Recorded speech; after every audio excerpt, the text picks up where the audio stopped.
Let me have a look if that's now. If I'm in Jake's position right now, I'm probably going to stay behind the lead driver for a couple laps just to see where he's a little loose, see where he's tight, maybe pick a strategy for when I want to take the lead, if I want to take the lead. But I also want to be in that second position, maybe in order to conserve some fuel. Yeah, and we know that Jake is really our strategist in the Formula 2. He's always one of the earlier pitters. So that could definitely play in his favorite over here.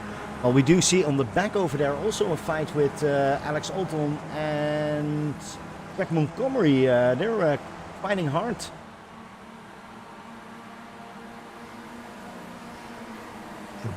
Yeah, Scott Allen, by the way, and Jake Ashe that up there, obviously also having a great battle. Alex Othon, Craig Montgomery, and actually Joe Zubo is kind of hanging out in the back there, kind of watching all this unfold.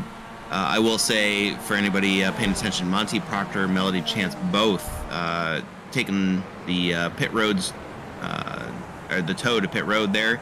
So keep your eyes out for those drivers. Unfortunate starts to the race, but oh, look at this! Look at this! He is having a little bit of an issue, but he's passing quite nicely. And now he leads everybody. Let him go over there. It's a really good job over. Tough, yeah. He came out right in front of everybody coming down that front stretch into turn one. So Jake finally in that first position. That's a little bit surprising, to be honest. I mean, it's about time, man. He works his butt off, and we've always said, at least back when I used to do this regularly, he was just some mistake-free races away from winning. So it's good to see him up front, and he's got the pace for it for sure. And I don't want to look too much. So I don't want to. Yeah, I don't want to look too much at him. No. We have the same thoughts. So let's focus on somebody else. Let's have a quick look at Justin Devin. Had some incidences on that sixth position. He's basically best of the rest over there. Really is on his own. 3.3 seconds. He's pretty far away. Up 7 spots, by the way, is Justin Devin, and he's 6th position right now. So obviously just kind of started in the back and trying to work his way up to the front. And keep an eye out, because right now it's got a 3.4 second gap up to that front pack. Let's see if he can start willing that down, or if he's just kind of happy hanging out where he is. Because once again, we've got 2 pit stops, correct? We got 2 pit stops. Yes, you're right. And I'm currently looking at Nate Struls. Seth, I have a question. This track, it stretches around the off tracks. Can you tell me when things are off track? Because it looks very much that Nate is pushing it to the limits. I only took a couple of laps on this track right before I came into the broadcast, so it would be a little difficult for me to remember exactly where the 1Xs were from last season, but I do remember having to be very conscious of those apexes and those track outs, because the last thing you want to do is stack up those 1Xs lap after lap after lap. There's a lot of, I will say, disagreement on whether or not the off tracks with the new, this is one of the tracks with the new system that Iracing is trying to roll out.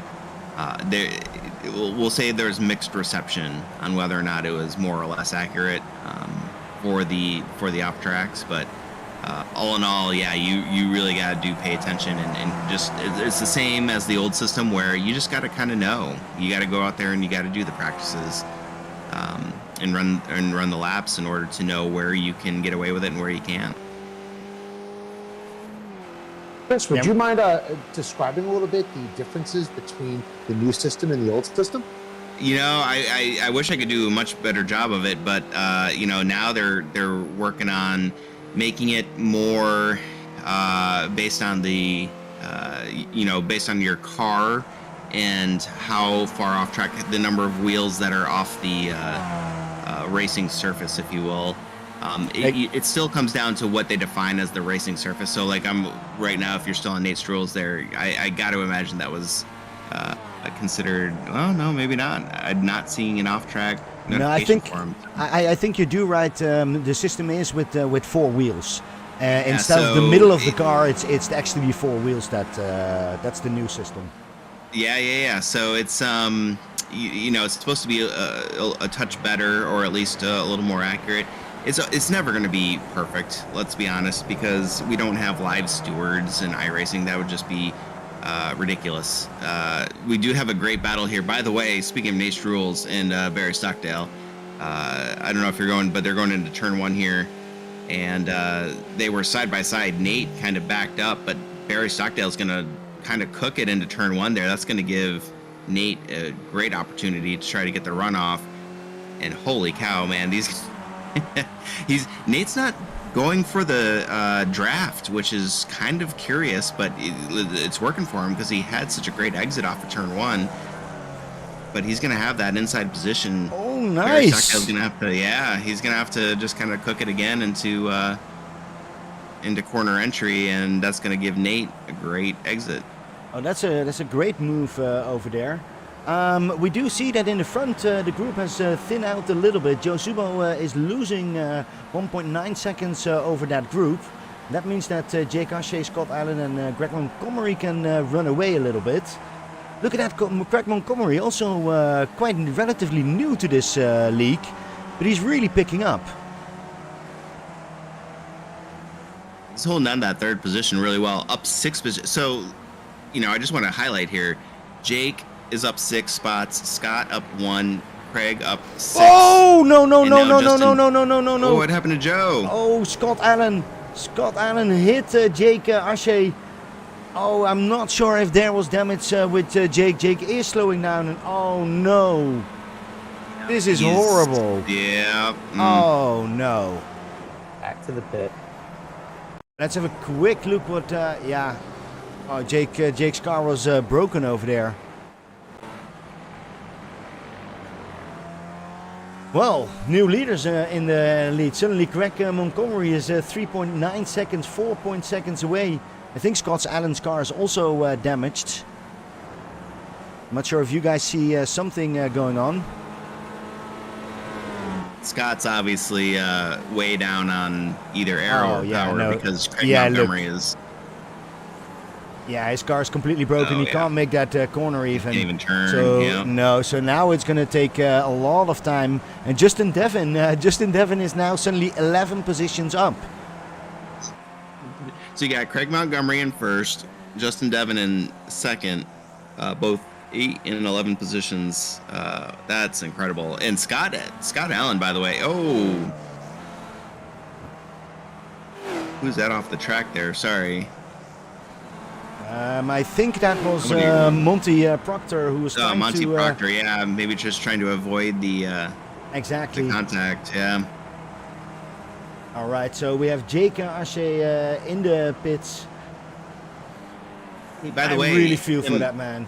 Gosh, you hate it for him. He was doing so well. Look side by side here, David Brenner, Rusty Pondberg in a battle for 10th position here in the 10 and 22 cars. These guys running side by side all the way through the middle part of the track here. Rusty Pondberg is going to have the run off, but the 22 of David Brenner probably not going to just let him have that. We do have some cars going in. Craig Montgomery, Justin Devin, and Scott Allen all into pit road. So that's going to be the first pit stops there, either due to damage and or just fuel strategy. But staying out is Chris Daniel, Nate Strules, Barry Stockdale, Alex Othon, and Kurt Smith. Chris Daniel with a commanding lead over Nate Strules. Yeah, but that's of course also because... but that's also because Craig Montgomery went in. He's still our virtual leader.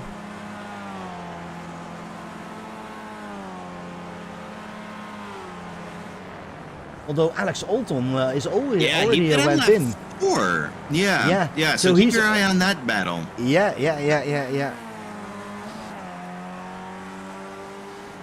He may actually be out front there. We'll see as everything kind of cycles through. But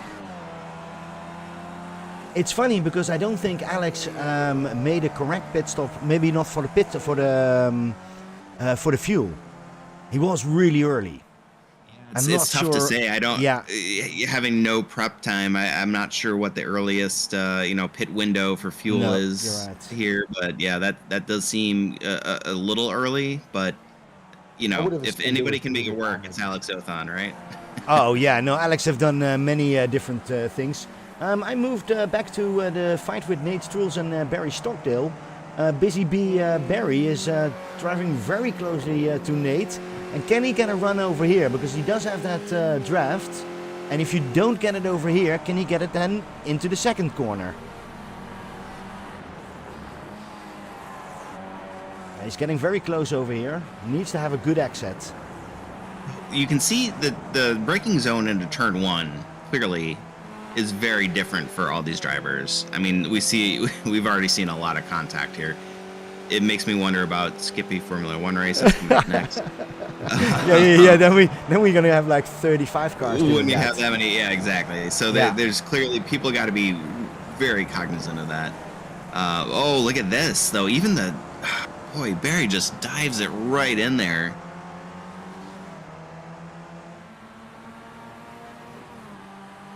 And in front of them, we do see now also some other drivers. Oh, we do see. Look at this. David Brenner is attacking Justin Devin. And can he make that stick? He can make that stick on the outside. Look at that. On the outside. But Justin is not done yet. Takes a really close inside. But needs to tuck it right behind there. He tried to turn the wheel just a little too tight there. David's going to have a great run off of turn 2. It's all about momentum in these cars. Gosh, look at that. Look at that. How much deeper that he's driving that in there. Yeah.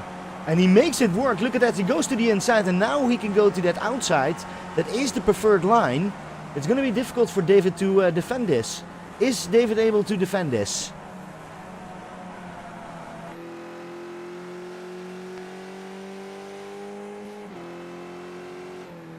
Well. Oh, Justin is driving a different line. And he really has a lot of speed over there, but he can't pass it. Look at this, he's looking everywhere. Oh, is David? Oh, yeah, I think he's signaling that he's going to be going in here. So, yeah, he's going into the pit. Way off. That's all right. That's good. They're giving each other plenty of room. That's what you want to see. So, that's going to cycle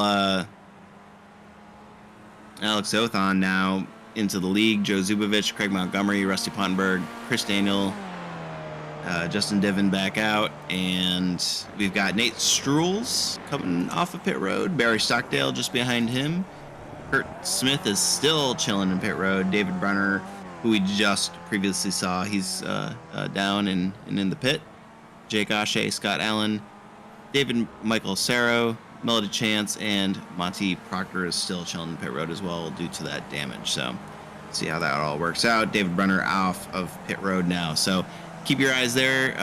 We've got a great battle here. Rusty Pondberg and Craig Montgomery. This is the battle for the podium spot here, P3. Craig Montgomery holding that inside line as Rusty Pondberg does the undercut. He's going to have the outside going into this series of left-handers. Yeah.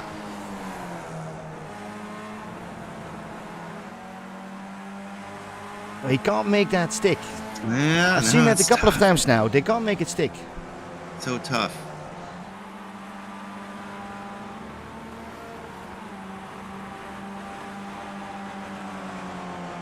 This is, I think it's the same as in, he does have a chance over here. But he's not going to take it, is he? He's looking, but he's not going to take that, no. A lot of respect between these drivers. As you can see, Rusty coming in to pit road. So keep in mind, he first pit on lap 1. So clearly he has to come back in. And that was never going to be a battle for position, at least for the moment. Now we do see that Joe Zubo is currently on that second position, driving a little bit further away from Alex Olton. Yeah, look at Joe. Now, of course, Alex with the purple lap of a 1:49 51 last time. It looks like everybody now that Rusty and I guess Monty Proctor is still in there for the damage. I'm curious, Seth, what you think here. This is kind of all settled out now for one pit stop. They have one more.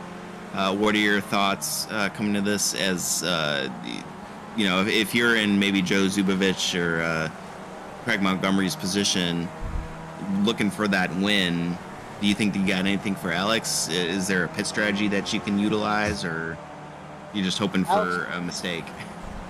Alex is a strong driver, but I'm hoping for a mistake here. But I'm also realizing that if I could get my turn-ins perfect, my apexes, my track outs, I can start to maybe close that gap, maybe reel in that car in front of me. And if something were to happen and I could pick up a second, 2 seconds, then I'm within a fighting chance. All about being smooth, all about looking ahead, all about trying to find that half a second, that 3/4 of a second, and next thing you know, you're back in the race. Well, back in the race, that's fine, but Joe Zubo needs to overcome 8.2 seconds with Alex Olton. That's pretty far away. And Craig Montgomery is also getting closer to Joe Zubo as well. Yeah, that gap is widening. Yeah, I think at this point you got to be looking at the next person in front of you. But and while we say that Chris Daniel gets a 149.2.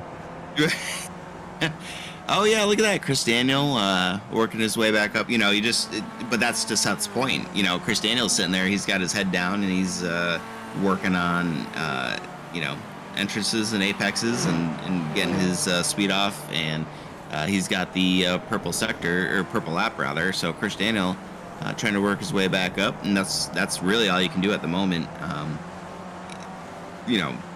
There's obviously one more pit stop to be had here, but when we're not talking F1 strategy necessarily when you're worried about tire fall off or we're going to put the mediums on or the no, and the good thing is as well that you can even come back. Look at that. Look at Chris Daniel. Alex Olton had that incident, and they're still running really well. That's also the length of the race makes it that not every incident is completely deadly. And those two fast repairs can definitely help in that. Well, we do look now at Chris Daniel, having a quick look at Craig Montgomery, really looking closely in there.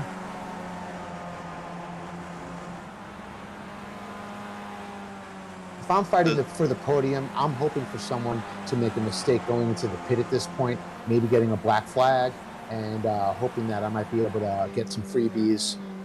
But if there's a 9.5 second gap to first, and it seems to be widening out, it seems to really be hitting his stride now, that's going to be a really difficult amount of time to try to make back up. Yeah, and we do see now that Chris Daniel actually is going into the pit, so there is a strategy going on. He's trying to save himself over there. I do have to say, Seth, with everybody knows these pit stops in this league. It's very difficult to actually gain time. You're losing time if you don't do it right. It's a very funny experience in these leagues. Unfortunately, I've come into the pits a little hot more than once or twice, and it's really unfortunate when you have to give up that time. And Seth, do you do that with a pit limiter, or are you driving without? I have an auto limiter on, but auto limiters help for when you're leaving the pit, but not when you're entering the pit. Because if you enter the pit 2 miles an hour, 3 miles an hour too fast, you're getting a penalty. Yeah, no, that makes sense. Hey guys, let's have a quick look in the back. We see Melody Chance, David, Michael Serro. I want to give him a little bit of time. I'm not sure what happened with Melody, but she is still driving around. She was an unfortunate recipient of a few incidents early on, and that's so tough to recover from. I mean, especially in this field, city field. But at that point, being able to kind of push that push beyond that, and just kind of again put your head down and focus on the laps that you got to make.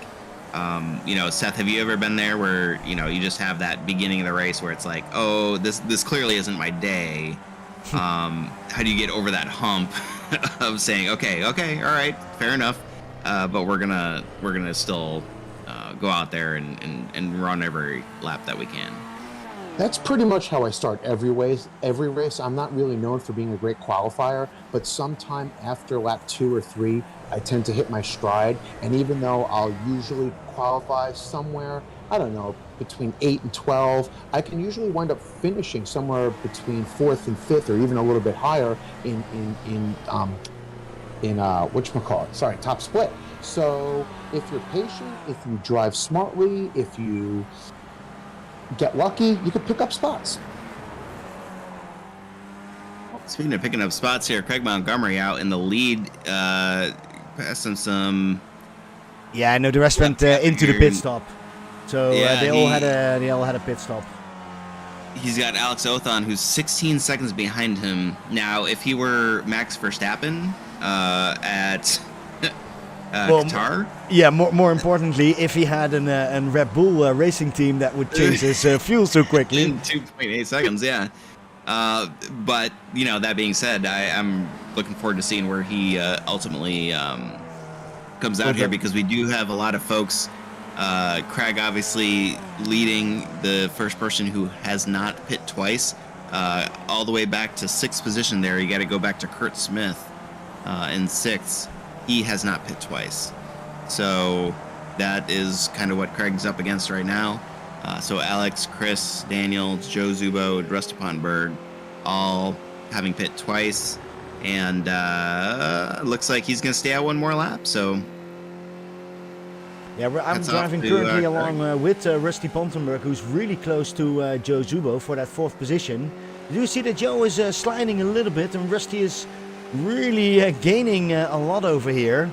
Should be able to make that move over here. It's a little bit early. He's going for it. This is a tough complex. Oh, Joe's gonna. I wonder if. Yeah, there you go. Nice pass. Yeah. That was textbook driving.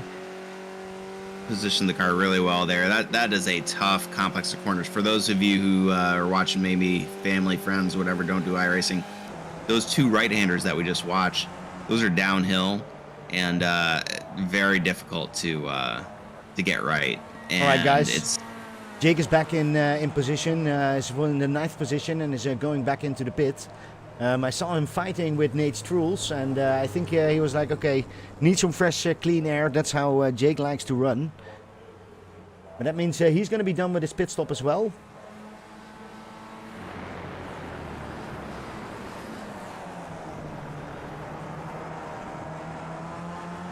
Nate Strules has also been a yo-yo from positions. He was up all in the front. Now he's back over here in this 8th position. Dropped 6 positions currently. He's got to pass 2 Canadians now, which is tough to do. He's going to get up there into the top 6. So Barry Stockdale there ahead of him. And, from what I see on the Discord, there's just not a lot of love for the Red Bull ring here and the Skippies, but I'll tell you what, there's a good, in my opinion, it's a good mix of both. Oh, yep. Yeah. Giving him the old. Oh, Chris, welcome. Yeah, welcome back. You're the only one who can do this. I can't even. Nate, I apologize. There's a good, to that point, there's a good mix of braking zones and drafting and all that stuff. I know there's not a lot of love for it, but, you're kind of a master of your own destiny to some extent. You see a lot of the guys who succeed that are just able to kind of maintain not going off track and not cooking it through the turns. And who the heck knows, it could be your night. It could not be your night. And, obviously, I'm gonna refrain from saying any names anymore because your power is always very very strange. Some people's night, it's not other people's nights, and clearly. Yeah, no. And to the other thing is with the braking zones, that to some extent that is not in your control if you have people behind you who have different braking zones and decide to run into you, but The fact that there are braking zones that where you can make passes or ruin somebody's night, to me, that makes a good track. I'm sorry, like as a spectator, as a person who streams broadcasts, that makes a good track. Yeah, and for me, it's also that Formula One he drives here, that we know this track. I know every corner. I know how the Formula One is driving it. For me, that brings extra specialty to it. And yeah, maybe it's a bit drafty, but not enough, to be honest. If you drive here in the GT3, you will notice it's quite difficult to actually overtake. And the crowd is now also a little bit further away. Yeah? Everybody has made his positions. You know where you drive. Now it's really trying to contain consistent, make sure that you keep your position, or maybe go 1 or 2 up. Well, I'd say we're all settled out here, right? We've got everybody at least with 1 pit stop. Well, actually, has Kurt Smith? Oh no, okay, he's coming in. Here we go. So Kurt Smith now with the last of the pit stops here. So this is gonna cycle out. This is your race for the rest of it. Alex the rest Othon, of Chris it Daniel, in rest of 6 Pondberg, minutes. yeah. 6 minutes. So we have 6 more minutes where if you want to make a move, you have to make a move right now. And I do see that Nate Struls is, he's just passing Kurt Smith because he was in the pit lane.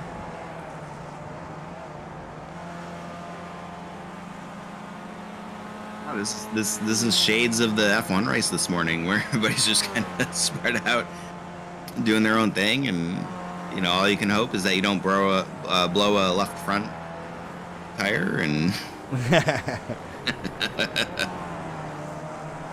Well, let's have a quick sausage curves. Right. Hopefully they're running the right SPO here. I don't know. We'll see. But Alex Othon out to a commanding lead here. 6 seconds with just a few laps remaining. It's his race to lose at the moment.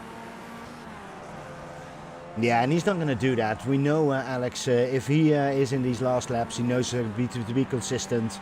Chris Daniel also has found his rhythm, but 6.5 seconds is a lot to gain on. And then Rusty Pondberg is 8.2 seconds away from that. So also maybe do take it a little bit easy. Don't take that risk anymore. What is it worth? Keep your eye there on Joe Zubo and Craig Montgomery, I suppose. That's the... Or no, I'm sorry, Joe Zubo and Rusty Pondberg. And we do have sad news for the people who came to listen to David Michael Sorrow, because we do see that he crashed in the background. Oh, we do Chris Daniel. Chris Daniel's having a fastest lap. Awesome time. Let's have a quick look. That's a 149.0. That's crazy.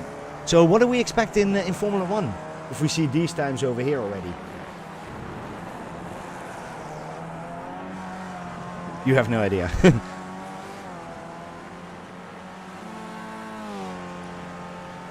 To see, there's some chatter going on.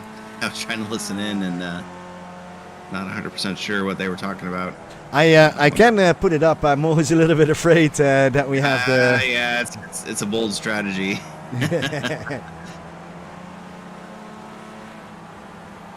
Yeah, it's a bit of a played out up here. We have 31 minutes driven, and pit stops are done. Everybody's a little bit wide from each other. Maybe Joe can come back, but I also see Joe doesn't really make a move to Rusty. Rusty is actually driving away a little bit.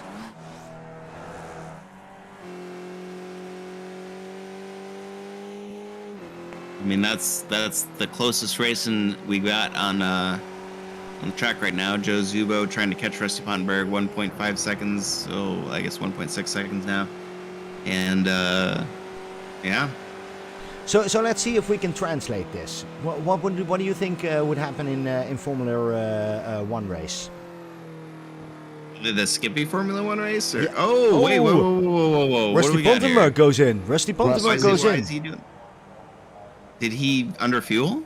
I think he underfueled quite a bit then, because that is a weird strategy he has over here. I don't think this was a two-stopper. Or a 3-stopper, rather, I should say. Wow. No, this is really going to cost him quite a bit of time.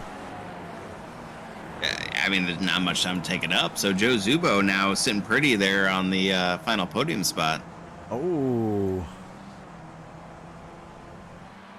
Look at that. We did say that was the only fight, and Joe got it nearly for free over here. I like to gain my positions. So Alex Othon, Chris Daniel, and Joe Zubo, your 1, 2, 3, barring anything. We don't have any virtual safety cars. We don't have anything like that. So this is looking like it's pretty much settled business. Once again, though, barring any sort of under fueling pit strategy, but I'm looking at the pit times. You know, Rusty. No, but that was his last pit time. You know, I'm not seeing anything that sticks out as being underfueled. So, Chris Daniel with the shortest of the last pit stops. So, yeah, keep your eye on Chris Daniel, I suppose, for making it to the end. Yeah, well, we do see the white flag coming up right now. A little bit early, but that means that we have one more lap to go with Alex Alton taking a big lead over here. 5 seconds over Chris Daniel. Although Chris Daniel is really pushing his car over here. Sees Melody Chance up there. I think I can pass there quite easily. What a great race for Alex Othon here if he can make this happen. Up 4 spots for the win. Oh, yep, that was Chris Daniel taking a little bit too much on that one. Yeah, and then it I'm looked curious. like a little bit of netcode there as well. I don't think that there's anything intentional there. No, there's never something intentional, but it did happen. And now I'm curious to see what Joe Zubo can do in that last lap. It's Joe Zubo now the lucky one because he can see Chris Daniel. Chris Daniel, does he have any damage? I think that's the most important part. Get up on that horse and giddy up because you're running out of time here. Well, his wing is a little bit damaged, but I don't think it's going to be that much damage. It's 3.1 seconds, 4.9 seconds. Oh no, that's not gonna happen. Joe doesn't have that much luck, but he's going to be happy with that third position on the podium. It's Othon coming around the last corner here to the front stretch to gain. He goes over this line. Look at this. Celebrating like Max Verstappen. That's what you do. Yeah. Yes, that's what you do on the Red Bull ring. Alex Alton understands what you mean to do over here. And then we see Chris Daniel with that damaged wing still making it over here. Nice job from him coming back. And there in the background we have Joe Zubo coming closer. And there we see Barry Stockdale. 6 spots, by the way. Yeah, just 6 spots. And what about Craig Montgomery? 4 spots, but he doesn't have any fuel anymore, and he's losing his spots over there from Nate Strules. Right no, Nate Strules. I'm rocking forward. Look at this. Yeah, we're rocking. Okay, let's go forward. And there comes Rusty. Is Rusty gonna join? Is Rusty gonna do it? Rusty is gonna do it over there. Rusty is gonna take Craig. Finish. 0.18 seconds. Oh, this is always the fun part over here. Making your strategic moves. Kurt Schmidt is coming over. Jake Ashe. And then we have the last one is David Brenner, who is still running. Oh, okay. Last minute excitement over here. And Rusty Pondberg is also really important for the championship. I'm curious what he's doing over there.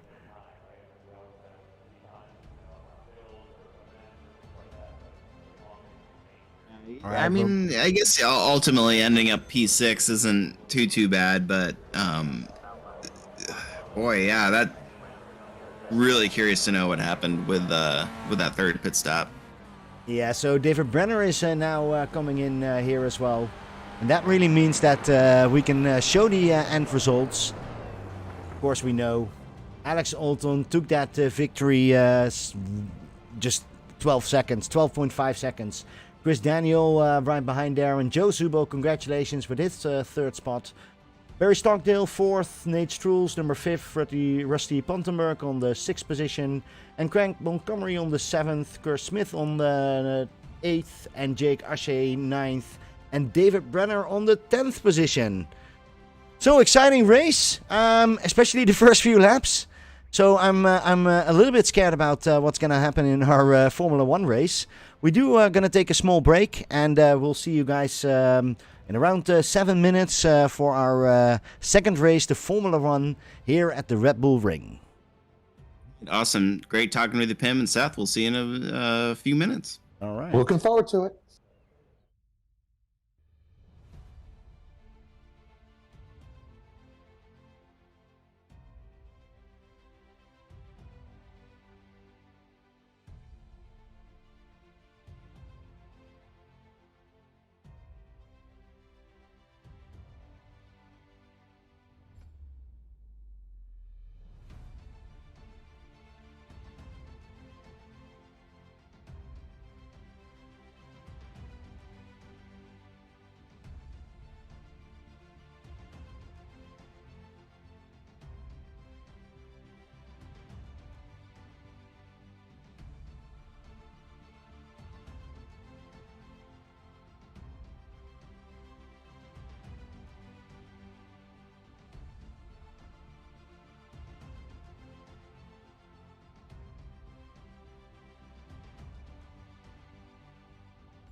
Ladies and gentlemen, we're back here at the Red Bull Ring for our Formula 1 race. Chris, are you ready for some real thunder up here? I am so ready. I've been waiting for this for weeks. Thank you so much for having me again. Pim, Seth, this is going to be an absolute pleasure calling this race with you. No, I'm looking very forward. We've been all waiting for you to come back over here. We are at the Red Bull Ring. I would love to have a quick look if we can drive along with one of our fastest drivers, Leo Oktarov. He is currently preparing for another run. I'm not sure, Chris. Can you do you know anything about this track, or shall I take him away? It may or may not be one of my favorites, but I would hesitate to say that I know anything necessarily about it. I think that one of my the things I like about this track are that they're like we talked about in the Skippy Formula 2 race, if any of the viewers were tuned in. There's a fair amount of overtake opportunities. There's some braking zones. There's, especially in the Skippy, some draft opportunities. So I know it's not necessarily one of the favorites of everybody, but this is one of my favorites. Up hills, down hills, some technicalities. I know once again that the off tracks kind of, aren't everybody's favorite, with the potential to get those 1Xs every once in a while. You got to figure out where you're able to push it, where you're not able to push it, so that you don't get over the incident limit. But at the end of the day, this is going to be some great racing. I think last season provided some of the best Skippy Formula 2 and Skippy Formula 1 racing that we saw. So I'm very much looking forward to seeing what we have in store for tonight. Yeah, while you were talking, I was looking with Leo Oktarov, and man, he is really taking those limits literally. He is really moving his car all the way to the sides to get the best entries and exits of those corners. And currently he drives a 148.13. That is like so fast, and he's even going quicker right now. Look at this. Is he going to compete with himself over here? And is he really making a big move over here? It's one of the things that about the track limits is that you can kind of play with it during the race, and we obviously have rules against kind of what we call cashing in off tracks to gain position or time, but qualifying, you can't do that. We don't have the ability to do that. If you get a 1X or a 0X or whatever, that qualifying time does not count. So this is very telling, these qualifying laps on a track like this, who is able to maximize their car's potential without going off track. No, definitely, and that is the risk that you have to take over here. You do have to get a lap in, because if you don't have any time, you're going to end up on after everybody, and 30 people in front of you, 30 drivers is quite a bit of to overtake. We do see that Brian Perez is currently last with 150.4. I'm curious if he's going to compete with his own time. We got a couple people down there that I would not expect that time to stick. Brian, Jake, Charlie, Chris Daniel obviously was doing very well in the Skippy Formula 2 race. So we'll see where they decide to start the race out. But I mean, you can already tell Leo, well, a 148.14. Oh, yeah. He's a clear second ahead of what we're seeing in the Skippy Formula 2 race. But yeah, and I'm going to have a special eye up for Gurken de Meer. Do you remember Gurken de Meer in our last race here at Red Bull Ring? That was this. That's what I'm saying here. Last season, Red Bull Ring provided some amazing racing for us. Yeah. Gurken de Meer is, and he was right where he is right now on the last lap. For the people who didn't see it, on the last lap, he was trying to overtake somebody, and then he got a disconnecting, and he got I think it was a blue screen of death, and he was out. And it was devastating. He worked all the way up there, and it was an awesome race. Oh no! Well, we've lost Gherkin, we've lost Seth. We're dropping people like flies here. This is not great, but hopefully we can still have about a roughly 30 to 31 Skippy field as the qualifying time draws to an end here. Yeah, I'm not sure. I don't see many people on the track anymore, and that means that we can have a quick look at the grid. Now, Leo, of course, on that first position. Chris Herrera made a last run really well, and is 0.1 second behind there on the second position. And then we see Jeffrey Decker. Of course, we see Jeffrey Decker, you would nearly say. And hey, we see also Adam Wright over there, fourth position. Paul Buckler. Impressive that he moved up over here in that fifth position. And then we see Carl Dronke, Michael McLeod, seventh position. Mike Bowers, of course. Jeff Snavely. Yeah, that's really our top 10 is up there. And then we see Gherkin de Meer. I expect a lot from him. Scott Bell, 11th position. We know that we always have fans from him up here. I expect a lot from him. Scott Bell, 11th position. Your microphone is coming back. Yeah, I fixed it. I apologize, guys. I'm having some technical difficulties. Oh, there we go. We got him. Well, at least you're back, and it's working now fine, Seth. Great to have you back, because we're gonna need you. It's gonna be 30 cars, and it's gonna be crazy, especially in this first lap.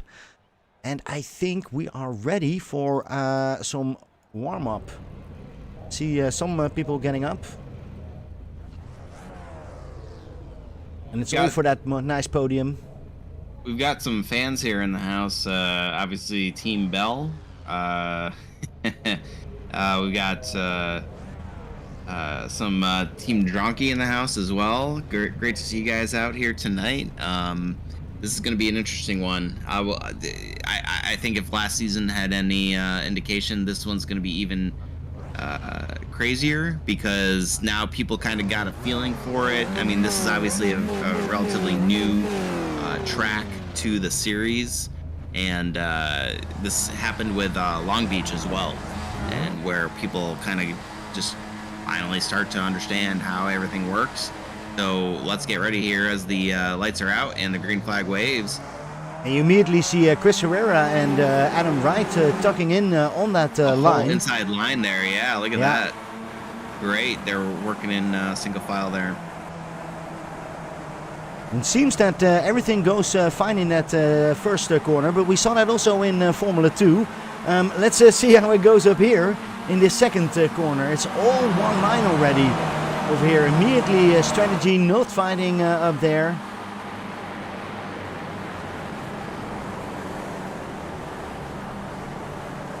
Chris Herrera going a little bit wide, but looks good. And whoa! Major crash over there with Greg Klinsmann and Steve Durr.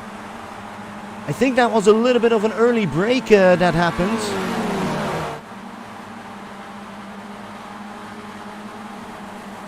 We do see that Carl Dronke is making his move over here. Look at that on the inside. Is Michael McLeod also going to have a benefit of that? Don't think so right now.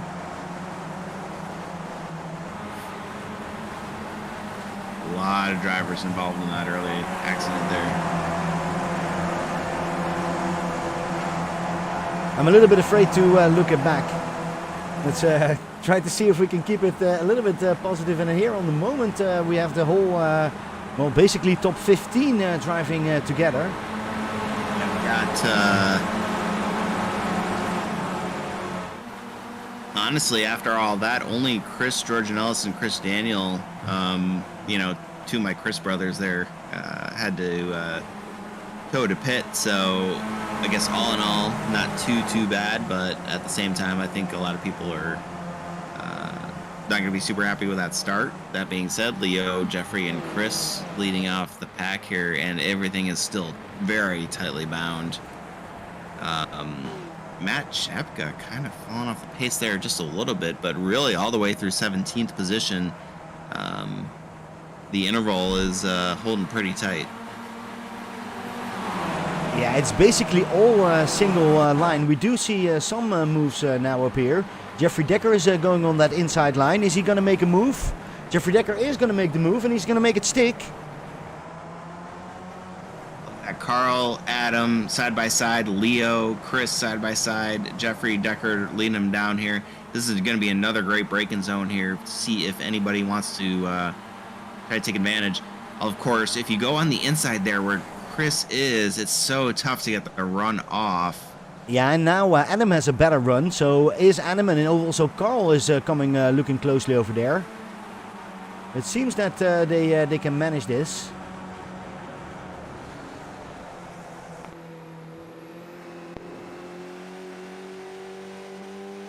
So Jeff Decker got out to a little bit of a lead there, but obviously these guys just kind of walking him back.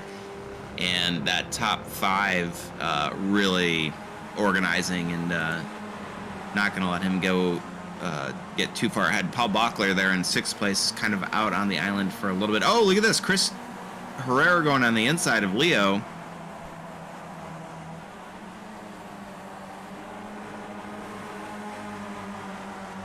All right, and they settle out. Look at that. So again, the top 5, and then you got Paul Bachler about 1.7 seconds back, and then he's getting tracked down by all the way back to 15th position there where they're in law. These guys are all tightly wound and trying to make their way up to that top pack. Yeah, and that's also a nice pack. If you see Jeff Snavely, Michael McLeod, Mike Bauer, Scott Bell. These are interesting things, and while we talk about that, we do see that Chris Herrera has passed Jeffrey Decker for the first position, right for that first corner on the outside. Really nice move. Jeffrey Decker couldn't hold that and kept it over there. Really clean. Look at that. So nice this is what exit. we're talking about here. Jeffrey Decker is really he's betting on that inside line.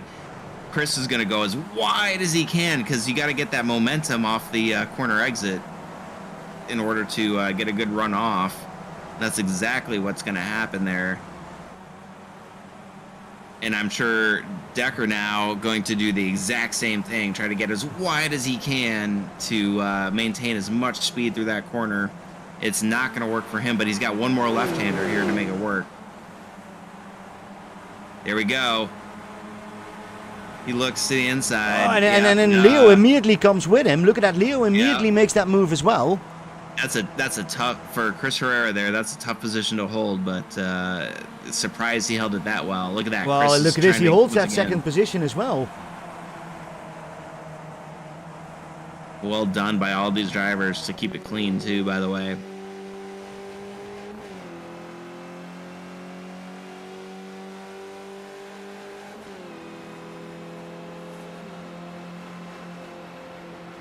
And there's no Chris is gonna file back in here. No rest for the weary in this front 5 pack.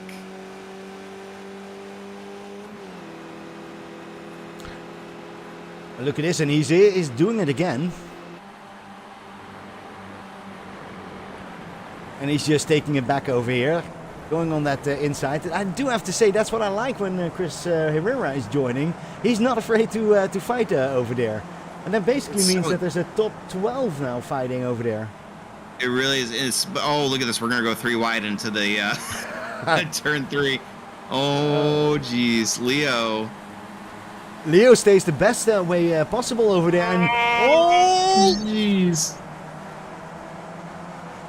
And Chris makes out with the best of it, but I'll tell you what, when you take that inside line, it's so tough because you got to be so careful about drifting outside, and that just kills your momentum on corner exit. That's why you see the outside line being so good and advantageous, if you will. But Chris making it work. Yeah, but the problem is, how many times can you do this, Chris? Because you can do this once, but can you do this like another time? And we do see that Adam Wright is also looking into Leo Oktarov. He's one to make that move as well. I think he will definitely try it over here, or at least in the first corner. Because he is so close to there. Look at that. So Dockery making the argument that he thinks Carl Dromke back there in 5th is in the best position at the moment. He's just kind of hanging back, and what you risk. Look at how far to the left they get on those curbs as they make their way through turn 1. And Jeffrey Decker is going to try it again.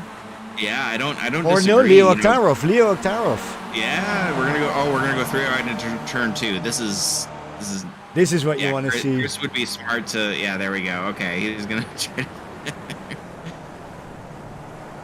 to. Boy, look at that runoff that Decker gets. Oh, guys, I do have to say this is fun that there's so much fighting in the front, because that means that whole pack is going to continue together. Look at that. Now, look all the way back at Peter Nodwell. I want you to follow Peter Nodwell. He's in 12th place. And these guys are all in a bunch, 1 through 12. It's unreal. All right, you can go back to the fighting, but... Yeah, no. So this is what he can actually see over here. And by the way, while we're looking at that, I just want to bring people's attention, if you've got the timing tower up there, we've got Jason Berkheimer leading Andrew Cole and Alex Othon, Max Giacomo.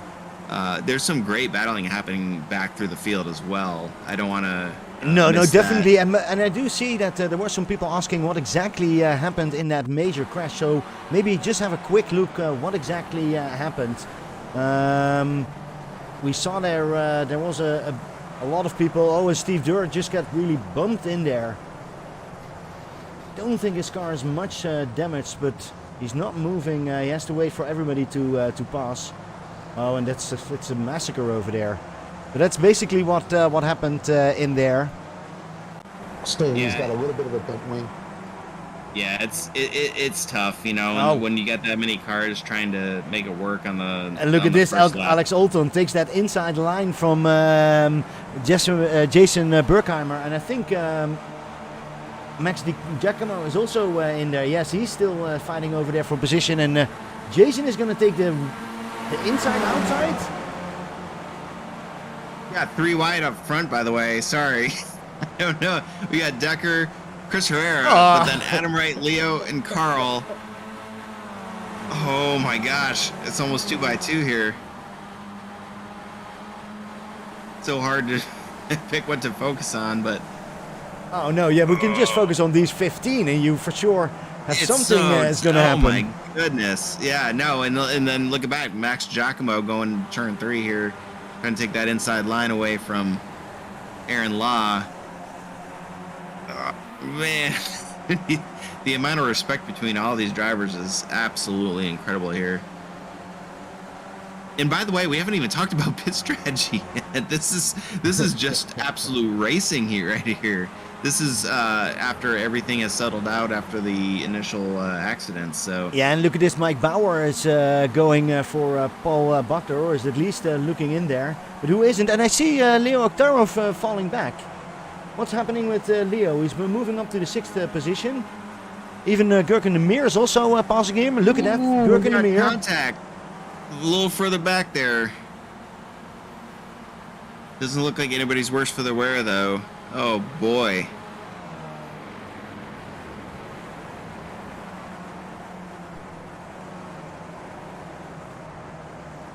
So Seth, welcome to the Formula One. It is amazing watching these guys race. I mean, I've raced these guys so many times, and to see 10 or 15 of them choo-choo training like this, lap after lap within tenths of seconds of one another, it's just brilliant to see so many great drivers together like this. No, you're absolutely right, and I do have to say all those practice races, because that's how we see the public races. It is all for this race, and yeah, they are prepared. Look at that. We do see that McLeod is losing a little bit of that position. So we see 9 drivers continuing over here. There in the battle for 14th, Max Giacomo leading a pack of Alex Othon and Jason Berkheimer there. They went nearly 3 wide. Yeah.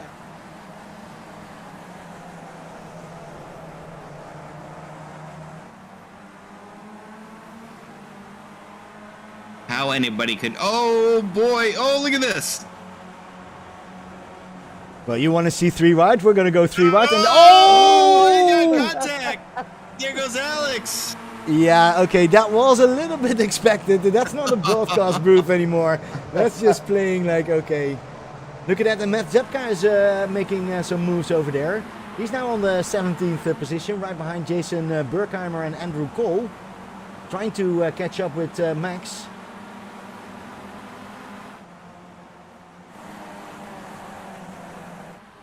So, and what about the front? We do see Chris Herrera and Jeffrey Decker again really close to each other, and Carl Dronke over there as well. Oh, they're now really playing with each other. Look at that. Chris is making a move, defending that inside, or defending, staying on that inside line.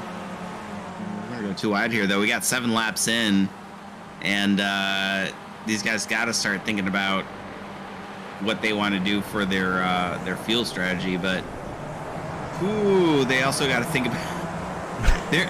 Oh, Carl's going to go to the inside. Look at this. Carl making his way to the inside. They're going to go 3 wide down the stretch here into turn 3. And they're in echelon formation, if you will. Not line abreast, but echelon. Oh, and he takes that move. He takes that move. Look at this. Really well done from Carl. Awesome move. But is losing momentum, and Chris Herrera is going to immediately fight back for that. And he has that inside line right now, so he will take that position back. But is Jeffrey Decker also making the move then?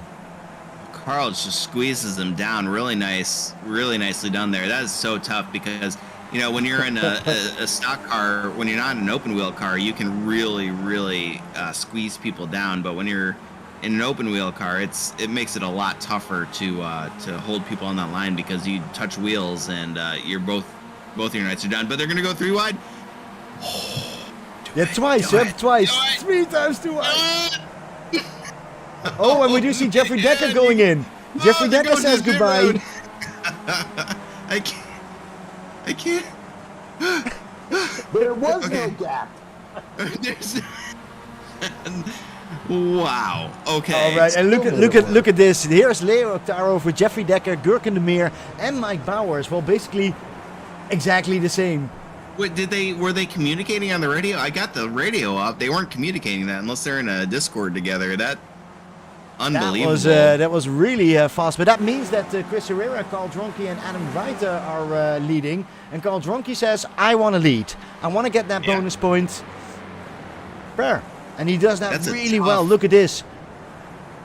That's a tough racing line. I just want people to know, you know, when you're learning about racing lines, pick the middle of the corner entry like that. Boy, you really gotta stick it. And here we go. These guys are so impressive. I just want everybody watching at home to understand how impressive this is, that they're not making contact, that they're racing this close to each other, and the skill that it takes to do that. Boy, you will not find this. Oh, yeah, Carl is really going. Look at this. They're inches away from each other, and they're not making contact, and they're. Yeah. Okay, here we go. This is the downhill right-handers. Man. Guys. This can't go right. I don't want to say anything nasty about it, but they are making it so tight. Look at that. It looks like they're just... Was that Paul Bachler? He went in real hot. He went in real fast. I'd be shocked if he didn't get a speeding penalty from that. Oh, I didn't see that. Well, I'm actually looking with Chris Herrera and Carl Dronke, who are just making this fight really exciting. And now it's Adam Wright passing together with Carl Dronke. And none of these guys have pit, by the way. So all the way through P9, have not pit. Carl Dronke all the way to Jeff Torbeck, Andrew Cole now. Oh, Andrew. I'm sorry. Under over. Look at that. Carl Dronke is taking his first position back. Adam had to slam the brakes there to avoid making contact. Scott Bell looking on.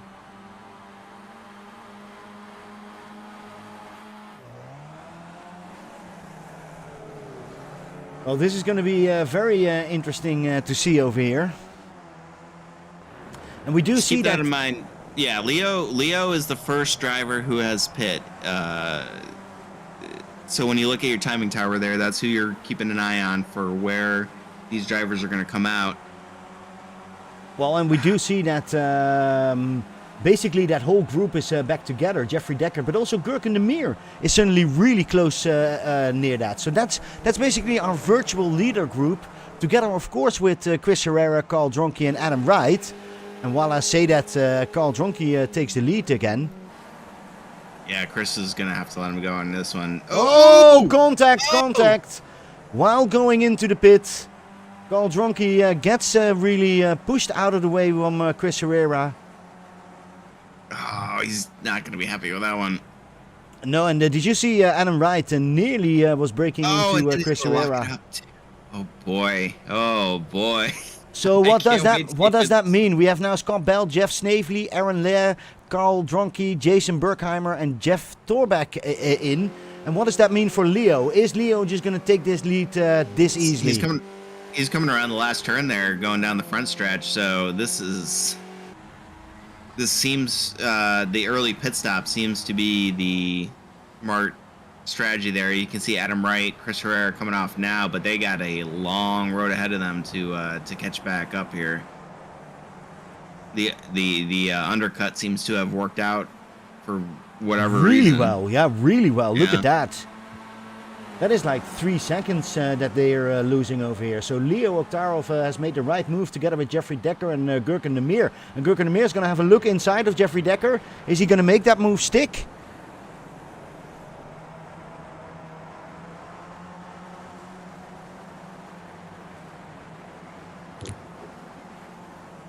A little bit further away, we now see Jeff Snavely fighting with Carl Dronke and Aaron La.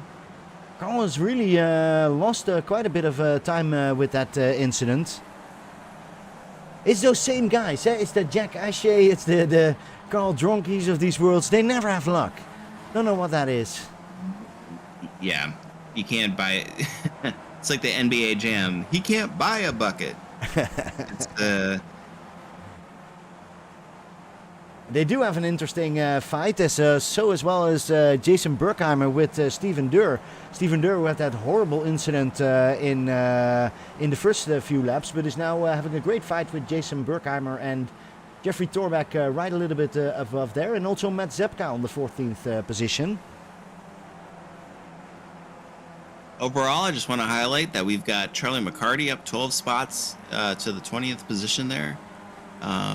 Jeff Torbeck up 11 spots to P15, and Jake Ashe up 10 spots to P18. He was running really well in Skippy Formula 2, obviously.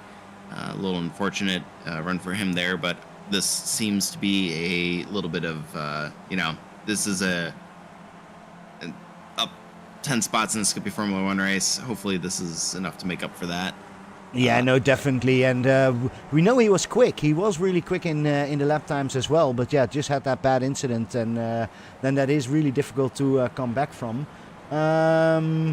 Currently, let's have a look at the intervals. Well, yeah, everything is red. Everything, there's lots to fight for. It's basically a group of 6 drivers in the front right now.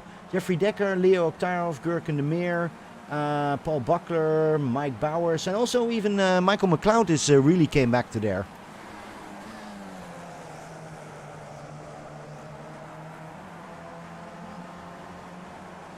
Boy, Jason Berkheimer really kind of falling back there. Had to take a... Oh, no, I'm sorry. That's not Jason Berkheimer. Jake Ashe had to take a real goofy line there through turn 2 and ended up losing a few positions, but looks like he's recovering just fine. Still up 9 spots. Charlie McCarty behind him. All right, so Jeffrey is now really shaking the tree, and he's really trying to make this stick. Look at that. He's pushing really hard to at least get somebody to fall off. But currently that's not working. They stay with the 6 of them together, and Adam Wright is behind there with 3.3 seconds. Together with Chris Herrera, And then we have Carl Dronke with Scott Bell. And that's our top 10 for tonight. Can happen here as long as these guys stick to working together. Now, if this front group starts battling, we'll see the same thing that we just saw before the first pit stop, where you allow people to kind of catch it back up to you. But you can see already now that Leo's looking to the outside. I was just about to say this top 3 is really starting to pull away, but if these guys start battling now, that's all out the window.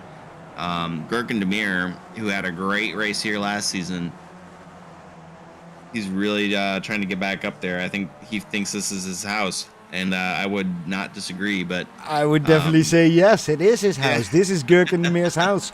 Let's hope that his computer can hold it and all his equipment till the last moment. Let's not say too much about that, but currently he is following Jeffrey Decker really nicely. Hey, but what about Paul Buckler? Haven't seen him for a while. Comes back in, is immediately up here as well. Great to see him drive so fast.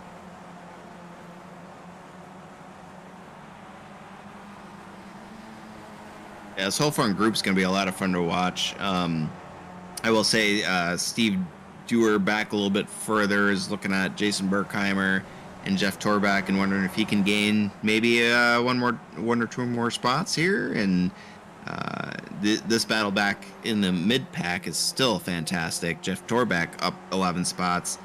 Well, look at this. Steve Dewar does have to make a lot of speed on Berkheimer. Is he going to make that move? But he also needs to look backwards because Rusty Pondberg has the experience. Has done now many laps over here. I'm curious if he's getting tired because I always had that when you drive both races. It's difficult to keep focus, and he's getting really close to Steve Dewar. Seth, you know, when you're mid pack like this and you're trying to make you can see the guy in front of you. You think you can make the pass here like Steve is on the inside going down into turn 1. Well, no, he's going to settle back. But you know you have that guy in your rearview mirror. What do you focus on? And while you do that, I just go back to the front. So please, Seth, go ahead. I'm focused on making sure that the guy behind me isn't going to hit my gearbox and take me out of the race. In the meantime, I want to get so close to the guy in front of me that I want to be on his gearbox so that way I could use that draft to really make a nice pass. But in both of these situations, you're putting yourself pretty close to the driver behind you or the driver in front of you. But that's racing. You got to get close. Do you prioritize one over the other? Do you, okay, I've got to, race my line to try to set up the pass on the guy in front of me that I think that I can pass? Or are you being defensive with the guy behind you? Or is it just kind of situationally dependent? My priority is to always try to get in front of the guy in front of me because I would rather have open road in front of me and have people behind me than be sandwiched in between two cars and have to sacrifice my entry and my exit for one or the other. So when you're in the middle, you have to make a lot more compromises than when you have open air. So that's the point I want to bring up to everybody who's watching at home, all the friends, family. Like, you're thinking about you're not only thinking about the driver in front of you, you're thinking about the person behind you, what you're prioritizing at the moment, and it matters. It really truly does. And to some extent, and Seth, correct me if I'm wrong, but it kind of almost depends on who the driver is ahead of you and behind you, because when you're racing in a league and you're racing against the same folks every week, you kind of get a sense of, hey, I think I got this guy, or maybe I don't. And should I be ahead of him, or maybe not? Absolutely. As a matter of fact, I hate to say it, but I constantly look at someone's iRating. And if I don't know them as a driver, but I see that they may be a couple 100 points higher than me or a couple 100 points lower than me, that's an indicator that they're either, I should maybe let them pass because they're going to get me anyway and I'm scrubbing time, and maybe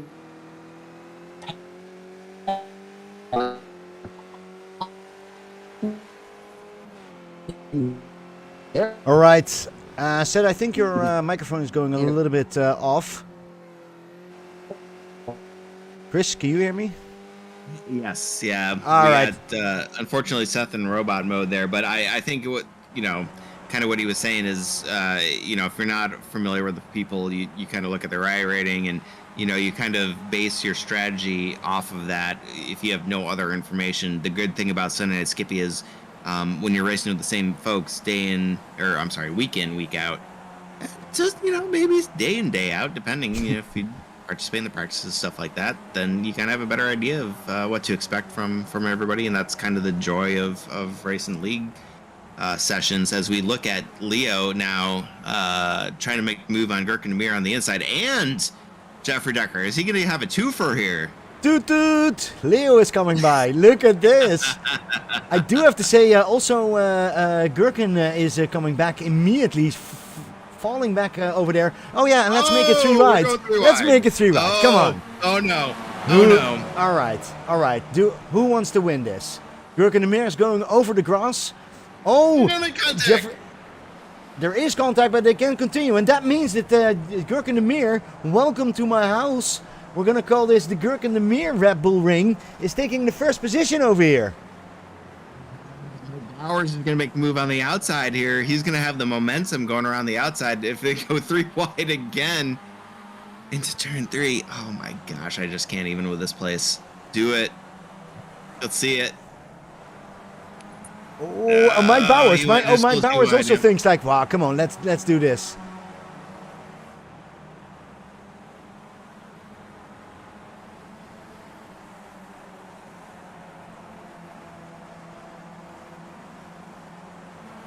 All right, we're just quiet. We're just listening and we're just looking at what's going to happen. But sometimes you just got to let the race breathe, man. You just got to let it take place. I love it. This is great. Jeffrey Decker, Gurkin Demir, Mike Bowers, Leo Acharov, Paul Bockler, Michael McLeod, all here just. And Gurkin Demir says, yes, I'm going to take it. And Mike Bauer is also going to make a move. And he's going to hit. Oh, and Paul Bockler is involved in that one as well. Oh, no. Jeffrey Decker's going to try to make his way down pit road there to lessen. Okay, so this is his second pit. He's going to check that fast repair. Yeah, let's have a quick look in the repeat. What really happened over there? We do see Mike Bowers going on that inside. Yeah, and he hits it over there, and then Paul Bockler just his back is also damaged. And we saw Leo Oktarov going in. Leo wasn't hurt at all, was he? I will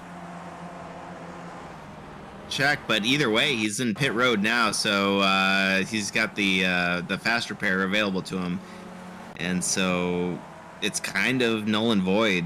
That's the one good thing, if you're gonna wreck, this is that would be the last place you want to do it. Yeah. So this is Gurkin Demir. Welcome to my house. 3.3 seconds ahead. Never seen before. We're 30 minutes have we raced, and he is now really taking a lead. And Paul Bockler with that damaged car, because don't forget that's a damaged car. I want to bet you. Look at that. That wing on the back is not how it's supposed to be. Phil Erkelian is already calling for the stewards, so we'll see what happens. But Definitely set. I'm curious. You're an expert in this car. How Paul is driving his car right now with that wing. How much is that going to hurt you? You can't really make too many adjustments for damage to the car. You just have to keep racing the way that you were racing. Understanding that maybe you can brake a little later now because you don't have the top speed that you did before the damage. But that might also alter the way that people behind you are approaching your gearbox, which makes things a little scarier. That's a great point. So he's not coming in he doesn't seem concerned, I guess. No, he doesn't seem concerned. And Chris Herrera is really quick, and he can't really get there, or maybe here on the straight. Because, of course, that is now a long time to go. But if he could stay in the draft until the next pit stop where he gets the repair, then he might not give up any positions. Well, he can't even stay in the draft because he's just ahead. And Chris Herrera is not... Pets. Yeah, Chris Herrera is not going to pass him. And look at that. And Adam Wright is also getting really close up there. Adam, I know that he's in the championship really fighting for a podium. This could make some real business. But of course, Leo already has made a pit stop. How is Leo doing right now? Yeah, he's currently sitting in ninth position. So the gap between him and Gherkin is 29 seconds, if I'm doing my math correct here. So that could, that's about right. I'm curious to see where that all shakes out once Gherkin takes his pit stop. But he is the leader of the second pit stop crew, if you will. So all the way down through Max DiGiacomo's in 8th. So let me back it up. Leo is in 9th. Max DiGiacomo's in 8th. He is Max is the last person who has not pit 2 times. So Leo is what you would call Pim, your virtual leader. He's the standard by which you're going to judge everybody else's pit stops. Yeah, and we do see now that Gherkin de Meer has went in together with Paul Buckler, and that means as that, you say that, Leo's coming around the second to last turn. He's coming around that complex of right-handers that's going to lead him to the start-finish line. So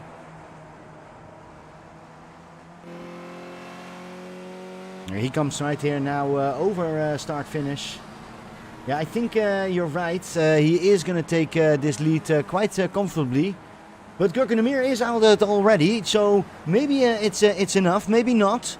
Look at this. Oh, Gherkin de Meer, what are you doing, Gherkin de Meer? He hits the pit wall. No.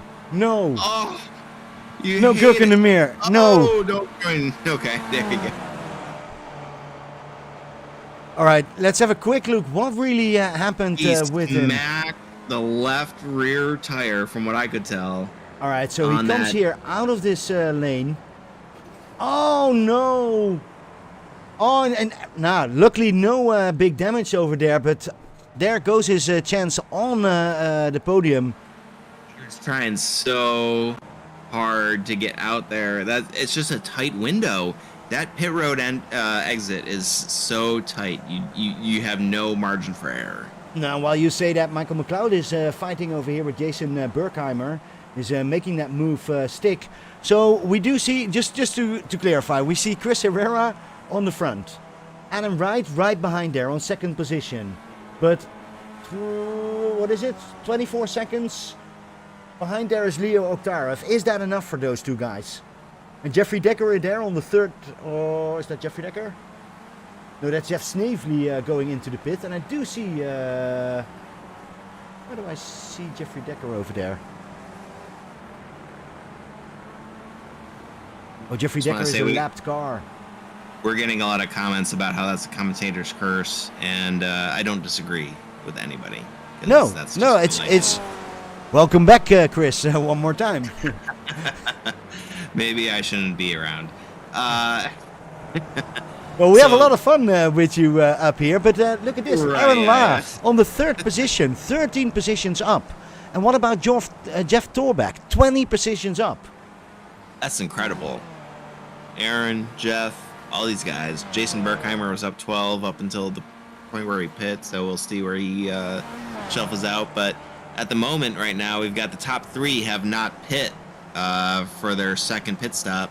That's going to leave, once again, Leo Acharov with the virtual lead. You got 25 seconds now in Chris Herrera, who still needs to come down to pit road with Aaron Law and Adam Wright.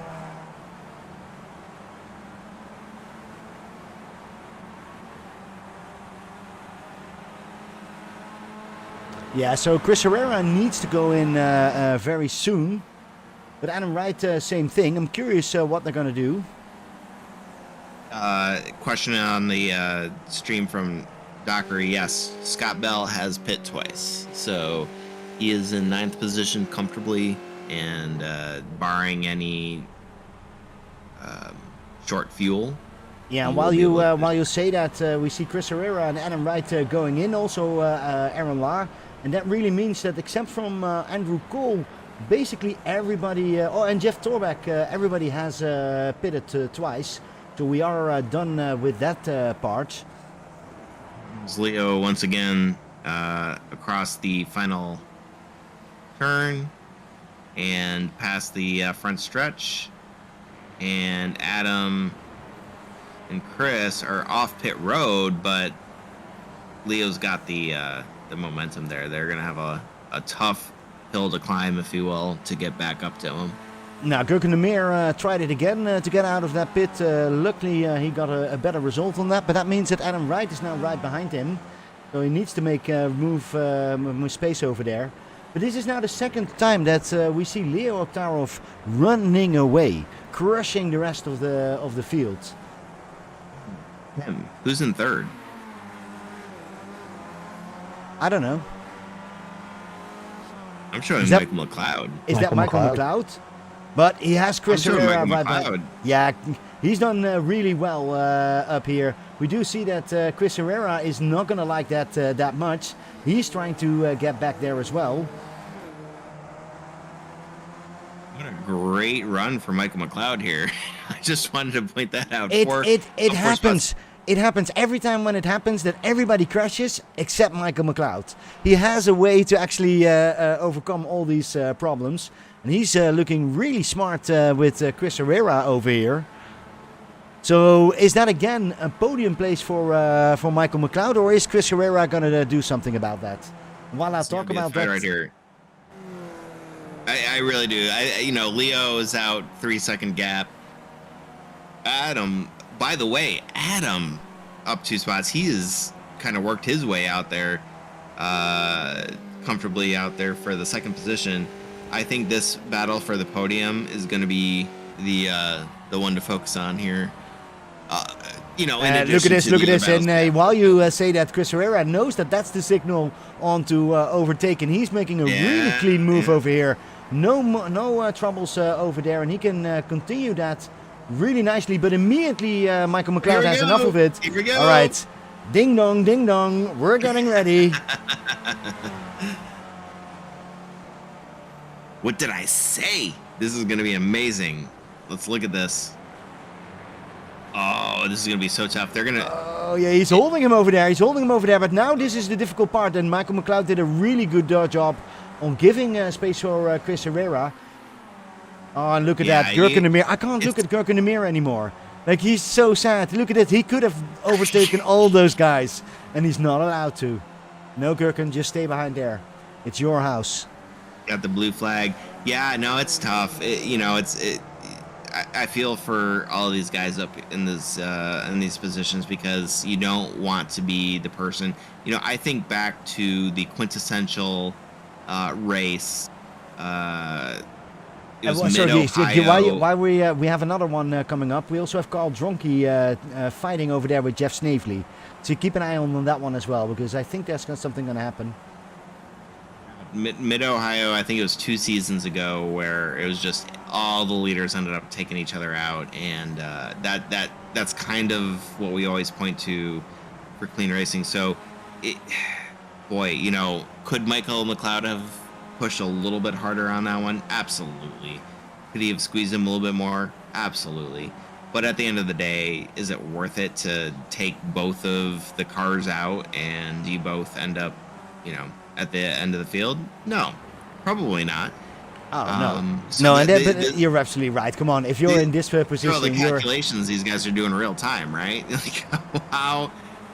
But as a racer, and I'll open this up to Seth too. But Pim, like as a racer, it's so hard to turn that, just that. It turns it off. I'm curious what Seth thinks about that, because I have to disagree with you. If I was Michael McLeod, I know that Chris Herrera is one of my...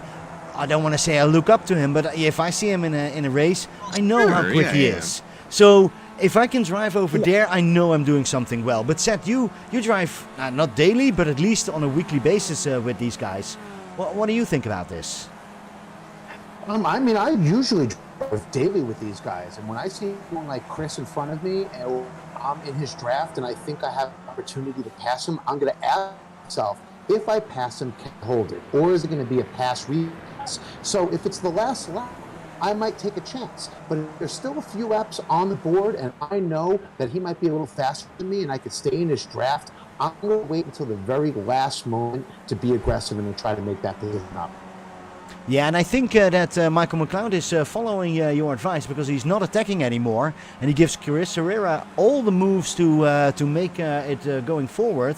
And they do see Adam Wright over there. Adam is not done yet. He's not done yet. We've got Chris and Michael McLeod. By the way, Jeff Snavely, Carl Dronke. That race for P5 is heating up. That's going to be a good one to watch. Yeah, and behind there, Scott Bell is also making some awesome moves. I mean, amazing Aaron Law, Scott Bell. This again, all these guys, just much respect for them because we're clicking down the laps here. I don't know if we've got probably not the white flag yet, do we? No, I don't see any white flags currently running. 2 more laps maybe, but we've got a lot of battles throughout the field here. If you bring up the interval, you can see a lot of orange, a lot of red. Well, and look at this. Look at this. On the moment, Adam Wright was attacking Michael McLeod, but Michael McLeod had nothing of that and kept that third spot really nicely. But it's not over yet. Here, look at this. Adam Wright is charging up.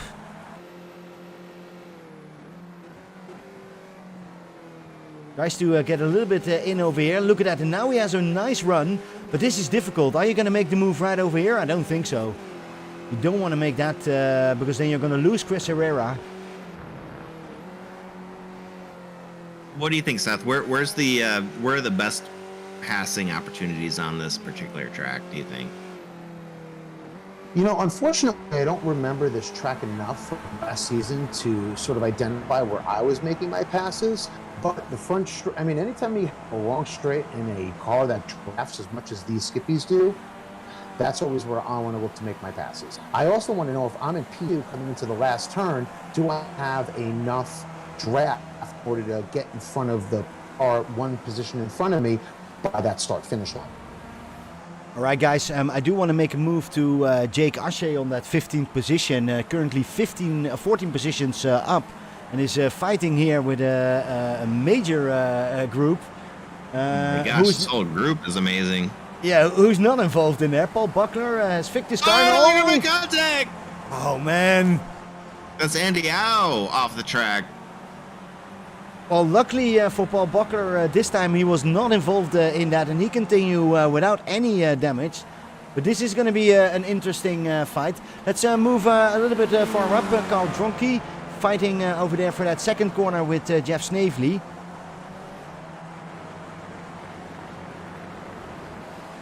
And I think that's a little bit too far away. Adam Wright, Michael McLeod up there for P3. They are wheel to wheel right now. Oh, Adam Wright. Yeah, Adam Wright is going to make this stick. Is he? Because then he has the inside. No, he can't do that. Here, look at that. We do see that Chris Daniels trying to go on the back for them, trying to see how fast he can join. And currently that works quite well because they're fighting. This has to be the last lap, correct? I mean... A good call. I hope you can see that better than me. But it looks like this should be the last lap because we're running over time. And Leo is running this smooth corner over here. Adam Wright's going to look to the outside. So Leo probably got this in the bag. Chris with the second in the bag. Oh, look at this. Look at this. Michael McLeod doesn't give up. Michael McLeod comes back to there. And they pushed him outside. Oh, this is going to be really nice. Lewis and Max? Oh, this is a Lewis and Max situation. And Michael McLeod wins. Oh! Michael McLeod wins that position. Or I think that Adam Wright gave that position back. Must have given it up. Yeah, I don't know he was if he felt guilty about that. He felt guilty. And then Chris Daniel came behind there.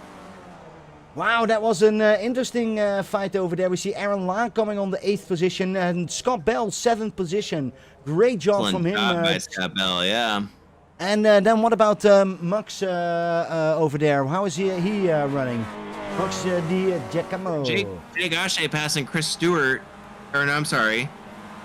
Yeah, no, Jake Ashe passing Chris Stewart for P15. Yeah, I think Matt Zepka has to use a different fuel calculator. I don't think he made it 100%, but he's driving very, very slowly.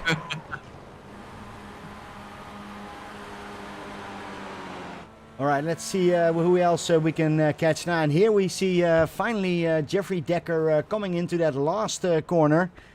Or I was hoping on that, but he's still driving.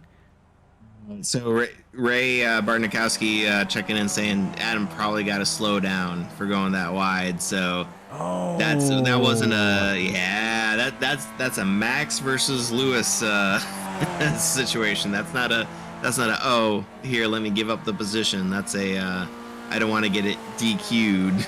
No. Okay, that's let's go. Get real interesting. let's call it that Adam was so nice to give that position back. But we do see that basically everybody here, Rusty Pondberg is now coming over the line. Wow. All right. So Seth, welcome to FF1. You've now really seen how we do this. What do you think of it? Amazing. You know, the gearbox racing in this league with these great drivers who I get to see day in and day out, and then putting it all on the line and practicing 6 days as hard as they possibly can to find those tenths of seconds. I couldn't be more impressed with this group.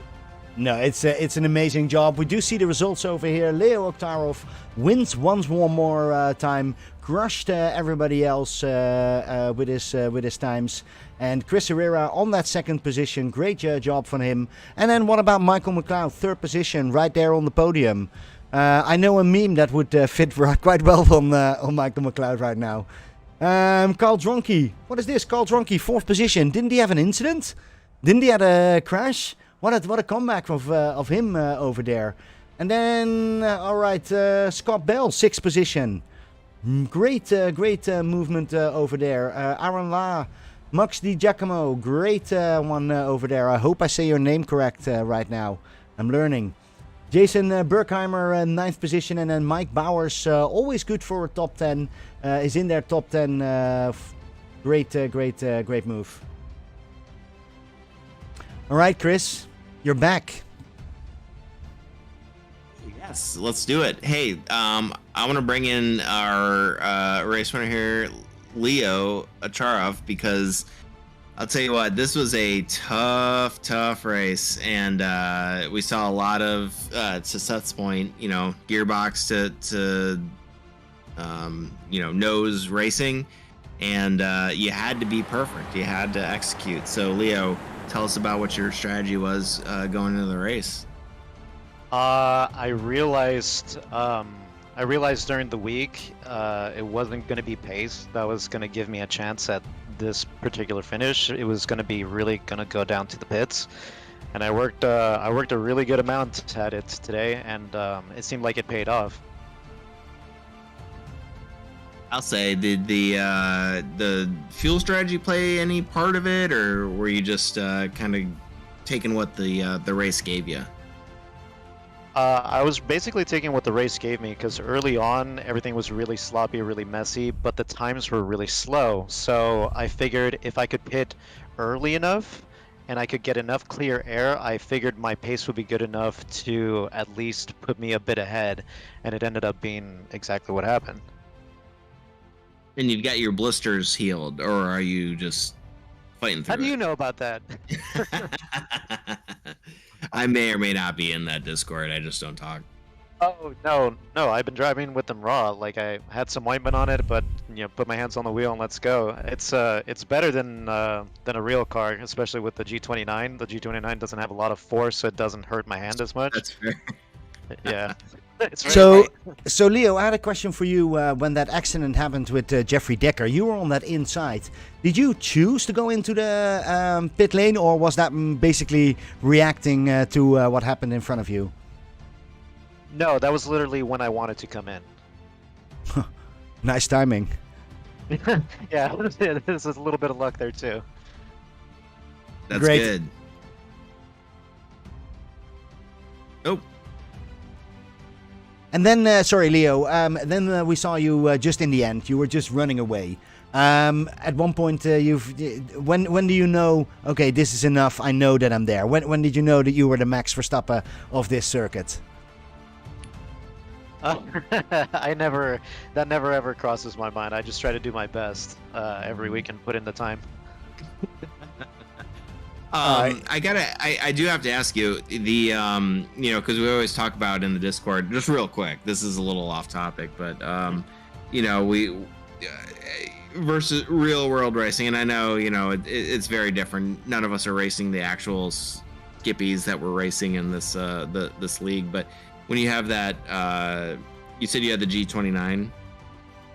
Yes, I have the G29 wheel. So how is that? Like, are you able to clearly you're able to adjust to that level of feedback versus what you'd get in like a kart or something else?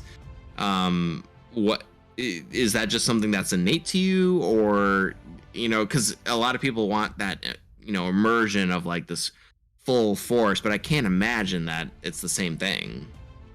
No, I mean, definitely the biggest disconnect between the two is just the physical aspect. I mean, you're using most of your upper body to turn the wheel and keep it in the slip angle and on the line that you want to go to. So that's the biggest difference. But everything else is pretty translatable. Like the line you drive, how much slide you put into the cart or into the car, looking ahead, being aware of like the drivers around you. I mean, that's the best part about driving in real life, is that I'm actually able to see everybody, whereas here I'm not. Right. That's fair enough. No, that's a great point that you're making. I do have to say, Leo, one time we do need to show everybody else with the kind of equipment that you're working with. It's amazing how you get these done. Another driver that get things done is Chris Herrera. Chris, welcome to the booth, and welcome for this podium. How was your race? I do think that you need we can't hear you right now. Let's have a quick look. No, I can't do much more on this side, Chris. So, Chris Smurl, what do you think he would have said? I think you had said, I'm the best that ever was. I've got nothing else to say other than mic drop. That was definitely a mic drop, I do have to say. Well, but if he doesn't say it, I have to say that I'm always very happy as Chris is here, because he's always fighting, never afraid to take a position. He's not really strategic about those things, and just makes a very fun racing. Chris, if you're there, Chris Herrera, then please, we'd love to hear from you.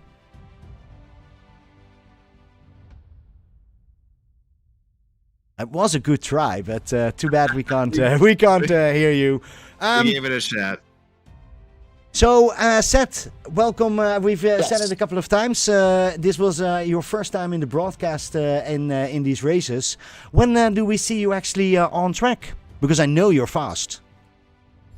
I race the pubs every day, almost every day, and I always want to make the Sunday night races. But fortunately, I live in Los Angeles and I'm single, and it turns out that I'm always end up out with friends or on a date on Sunday nights, so it's very hard for me to get into the Sunday night races, which is unfortunate because I really want to race with you guys. Wow, you even have better excuses than Chris Smurl. That's amazing. That's not true. It's hard for me to say to a date, listen, I can't go out with you tonight. You're beautiful, you're sweet, you're awesome, but I need to stay home and simulator race. No, Sid, I can understand that part, but we do enjoy it. So please join us the next time in the booth. There wouldn't be a second date, probably. Just saying, if you said that. I wait until the second or third date before I show them this. By then, they like me enough that they're willing to excuse my hobbies. There you go. Said, if Chris can find a beautiful woman, then there's hope for you, definitely. That's well, thank you. Wow. Thank you. No, it's fair. That's fair. No, that's accurate. As much as I am offended by that, that is absolutely accurate. So, Chris, I'm just joking with you. I'm very, very, very happy. No. You don't gotta take it back. It's true. And I will admit that there are a lot of women who come over, and the first thing they do is say, "Can you drive the simulator?" And I throw them right in the car, and we have a good. That's awesome. When we have folks over, they like to jump. They at first they'll poke fun at me, but they're like, "Hey, Could we jump in there for a little bit? Exactly. Like, yeah, I figured you'd want to try it at some point. So I think that at the end of the day, a lot of people just kind of enjoy it, and I don't know. It's a good thing that brings people together, and I think especially whether you're on VR or triples or whatever, as long as you can have people be able to watch what you're doing, it just kind of makes it enjoyable for everybody. It's almost like a party game. At the end of the day. Chris, and every Sunday for me is a party. Normally I do that with Peter. Miss him a little bit, but I was glad that we could do it finally again with you. I know. Well, Peter's off, gallivanting in Seattle, watching Seahawks games. So I think he already just grabbed his phone and is watching YouTube right now. Can't miss this too much. I know how he is, so that will be okay. Private helicopter back to his compound. Yeah. That's for sure. But Chris, I do have a question about next races. Are you joining us a little bit more? I hope so. So just so everybody's aware, if I haven't made it clear in the Discord, so I'm going to be going to Little Rock, Arkansas, which is about half the country away from where I actually live in Connecticut, and that'll be for about 4 to 6 months. I am really hoping, at the minimum, that I'll be able to participate in the broadcasts. It's going to be a little more complicated to actually race. Obviously, when you're traveling somewhere. I don't want you to race. I want you here in the booth. But at that point, like if I can minimally bring my laptop and a microphone, I'll be able to do that. So I'm looking forward to hopefully being a larger participant once again in Sunday Night Skippy, and being able to talk to you guys every night, and watching guys like Leo just go out there and dominate. And I know Chris is listening, even though he can't talk, but same thing for him. But that's how you like Chris, don't you? Yeah, that's what I'm looking at for the next 4 to 6 months.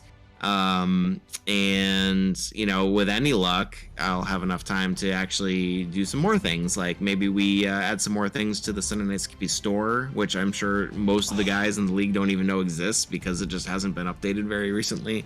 Just things like that. So we'll see what happens. I'm looking forward to other things like the GT3 series and that we're working with Jason on and things like that. But the other thing I'll say is that thank you, Pim, thank you, Peter, Jake, Joe Zubo, like all the guys who just make the broadcast possible. It's such a joy, even if you can't participate. Just be able to like fire up YouTube or Twitch, that night or the morning after and watch and just see these guys that and you love and you just watch them go out and do their thing. Like it's just one of those little joys in life that I really appreciate. So thank you, Pim. It is. Thank you. I do have to say we're always trying to do it a little bit like how you did it. And I think it's nice that we can compliment each other on those things. And definitely also Jake and Joe Zubo on the background, always working hard, trying to get the newest thing, the latest things in there. And then we have a lot of newcomers, like Seth, joining just the broadcast up here, and it goes so smoothly. So it is all fun. So I want to wish everybody a happy Sunday evening. And a very good week. It's going to be a short week for myself. A lot of partying and a lot of food. So I'm looking forward to that. Wish everybody a great week. And we'll see you next week. Thank you for having me. I really appreciate it. And I really enjoyed being here. Seth, come back, man. You're a natural. That's awesome. Well, I appreciate it, and I will. Thank you. All right. Thank you all, guys. Bye-bye.